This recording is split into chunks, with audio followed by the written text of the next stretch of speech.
Hello there. So you want to know how you can simply go ahead and set up a campaign on GoFundMe. This is going to be the only video that you'll ever need to watch on the internet. So with that being said, let's get straight into the video. First things first, simply go ahead and open any browser that you prefer using and then simply head into GoFundMe.com or www.gofundme.com. Once you've done that, all you need to do is first things first, make sure that you're signed in and click on Start a GoFundMe. Once you do that, it's going to ask you where the fund will go. You can simply go ahead and enter that, enter the postcode, click on continue. And once you go ahead and do that, it's going to ask you for category like medical, memorial, and also select who the funds are for. So yourself, someone else, or a charity.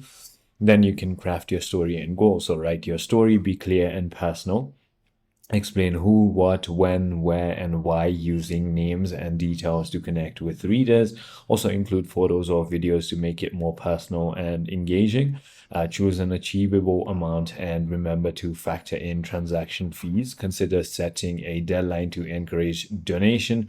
And then all you can do is simply go ahead and start sharing that link to people across social media. So it is as simple as that. I hope this video clarifies everything for you. If it did, hit that like button and I'll see you on the next one.